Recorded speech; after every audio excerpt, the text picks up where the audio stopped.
Alright guys, just another video with some more updates.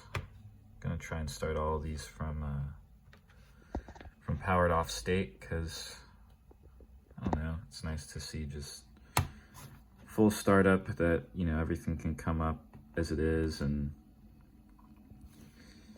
don't have to do a whole lot of fiddling around in the beginning to get it to boot. So here we go. Today I loaded on Firefox and LibreOffice. So I know it's stuff you've seen before in the past, but now we're working with Dave's 3D acceleration. So I didn't really play around with it a whole lot beforehand, so I'm not sure how different it is, but you know, it is different. Also, I did manage to get my sound working. It was actually already working. The kernel was good. I mean, it still has that issue with overdriving at full volume, which is on my list, but it was just a user space ALSA configuration problem. So first thing, we can start up Firefox, and I use i3, so that's what you guys are gonna get from my videos. I'll probably do some stuff with Mate, but you know, I don't really use that kind of graphical interface, so I'm not sure what the right things to show are for that. So we'll just, you know, go to the good old Pyra website. You can see Firefox is working pretty well. There is some minor kind of flickering that I see. I'm not sure if that's the backlight driver being improperly configured, or if maybe that's an issue with 3D that, you know, Dave's still working on the optimization of all this. But it's pretty minor, but I definitely did notice it. But you know, once again, it's something that I'm sure is on the list. So, but as you can see, it runs pretty well. It's pretty smooth. I do have one issue with, hold on, I'm gonna put you down for a second. Sorry. With the touchscreen, I don't like using the touchscreen a whole lot, just because, I mean, I don't really use a mouse either, so that might be part of why. But I can't quite get the scroll bar there. Mine might not be properly calibrated. I didn't really put too much thought into it, but maybe we need to optimize this somehow so that we can get there. But you know, you can use the nub works great. So we can go over, check out the forums, you know, everything's good. It's real fast, real smooth. I mean, it's really just kind of behaving the same as my laptop does. It may be like slightly slower, but it's a matter of a fraction of a second. So it's really great. I haven't really tried anything graphics intensive on the browser. I'm kind of leaving a lot of the graphics stuff to Dave. I don't understand a whole lot of that. So, you know, maybe I'll play around with it in the future, but I don't really want to overload him with a bunch of this doesn't work, this doesn't work, this doesn't work, when I don't really know what I'm looking at. But that's not to say you guys shouldn't do that. You guys with units, you know, anything you find that doesn't work, go ahead and let them know. I'm just focused on other things. So we'll go ahead and open up LibreOffice 2. I don't have a whole lot going on here, but I have like a little document here. You know, we can pop that open.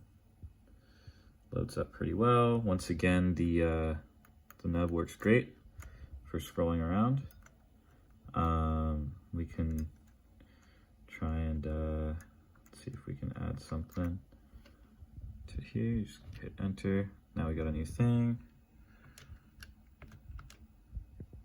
I'll show you the whole thing that I'm doing. I'm trying to do this with one hand.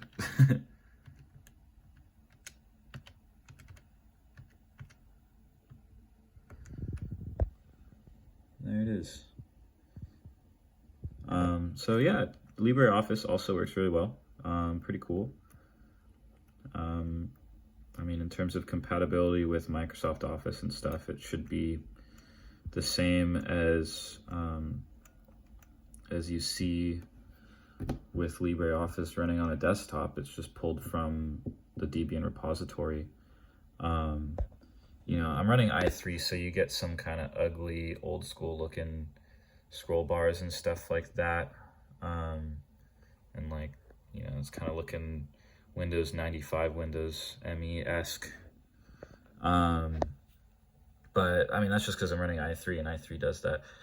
If you're running Mate or something else, maybe even GNOME, we might be able to get GNOME running, but GNOME would probably be pretty slow on this. I'm sure that would look nicer, but that has nothing to do with the Pyra or its graphics or anything. It's just the window manager I'm using. And you know, Pyra's open, so you can choose whichever one you want. It's full Linux, so. And then I'll just show you sound working. We'll play the same game that I've been playing this whole time.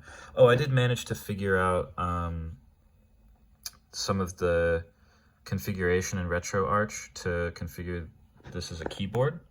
I'm still learning how all the inputs work and stuff with Funky Monkey, but now you can actually use these buttons. Before I was using Enter and Backspace because it wasn't configured right, but now you can just start it up and, you know, just like a normal keypad, do that. And then GPSP doesn't work right, but GPA does. And we should have sound. There it is. And you can listen to the music playing. Yeah, so down at like a normal volume, it sounds pretty good. But if I turn it up, you can maybe hear that overdriving isn't quite good. But it's on my list, so that'll be fixed soon. Yeah, the rest you've seen, you know. As usual, it runs really well.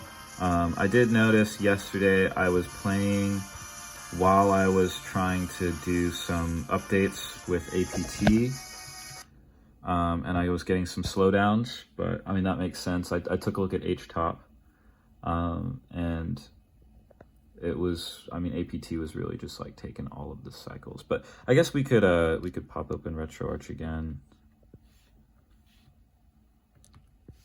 and take a look at HTOP. You guys can see kind of the CPU load we're looking at. I know I've seen some people talking about concerns with the amount of RAM, you know, wanting to go up to 8 gigs. 4 gigs isn't enough. I'll tell you, 4 gigs is plenty. If you're jumping up to 4 gigs, your limitations on this device are going to be CPU cycles, not the amount of RAM, because I never even see it go above like 800 megabytes. So the cool thing about using i3 is we can just switch back and forth between the game and everything's happy. So let's open up a terminal and we'll open up HTOP. And there we go. So here's what we're sitting at with Retroarch running and all that good stuff. We're using about half gig. This is with Retroarch and LibreOffice and Firefox. So we got Firefox still up, LibreOffice, Retroarch, and we're looking pretty good here. You can see Firefox is kind of the big user right now. But that's what we're looking like. And then if I go ahead and see if I kill this, then we can go back. We've lost a little bit. Retroarch really wasn't using much at all. And then we'll kill this. My bindings aren't quite good yet. I gotta spread across the keyboard. There we go. And boom, Firefox was taking up a whole hell of a lot comparatively. And then we can go ahead and close LibreOffice. No, we don't need to save this. And LibreOffice wasn't really doing a whole lot. So here we are at system idle. Not really doing much, just running good old Debian system services. and all that stuff, and we're using about 152 megs and less than 10% of both CPUs.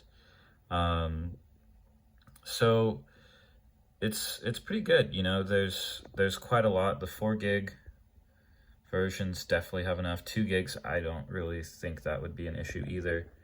I mean, depends what you're doing with it, how much stuff you got running, and how much RAM your software needs. But you know, under standard conditions, editing a couple documents, having a web page open, and playing games,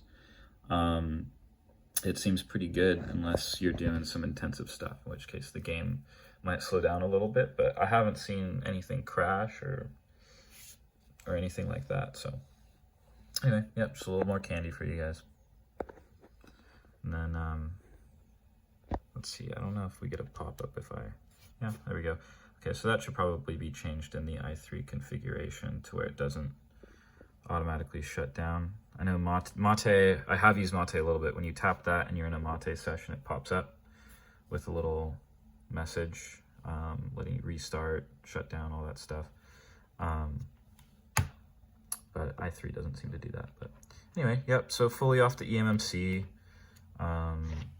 Specs are looking pretty good. It's definitely a pretty capable machine. Having the 3D acceleration in there makes a huge difference, because I remember before when I was trying to do stuff, it was kind of sluggish. I was also running off the SD card, which had something to do with it, but it was a little bit sluggish, and I don't think I was even able to get Firefox to run, but now it's really starting to act like a normal PC.